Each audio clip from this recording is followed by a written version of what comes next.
Hi, this is Joni Barrett with Out the Box Mind Body Studio, and I want to talk to you today about a concept of moving into external rotation through the midline. In a classic yoga pose, standing pose is tree pose, where we do that. So I have my femur here with me today, or rather I have the skeleton's femur, and I just want you to have an idea of where this bone came from.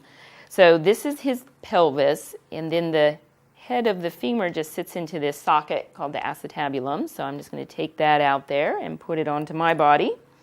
So this is my hip socket, and that's where that bone goes. This is the long shaft of the femur, and this is the patella or the kneecap, just so you kind of have an idea of the pieces.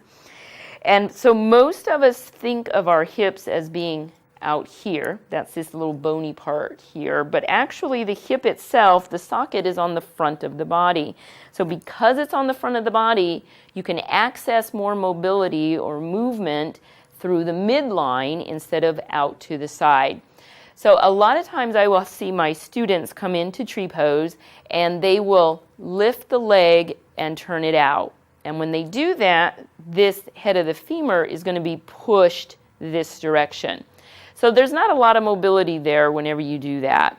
And a lot of times what happens is it goes into the low back. So a better option where you're going to get more out of your pose is to think of it staying in its socket and lifting the leg up through the midline of the body and then externally rotating, and then it stays in its socket instead of popping up.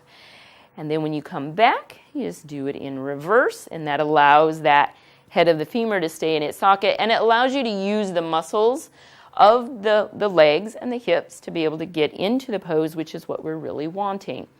So if you find this tidbit interesting, make sure to go to my website, o2bfit.com, register for the workshop coming up. Or you can go to my Facebook page, Out the Box Mind Body Studio. Like the page, I have lots of tips on there. Or you can go to the YouTube channel, Out the Box Mind Body Studio, and subscribe. And again, there'll be lots of interesting tidbits there. And I hope you guys all have a great day. Thanks for joining me.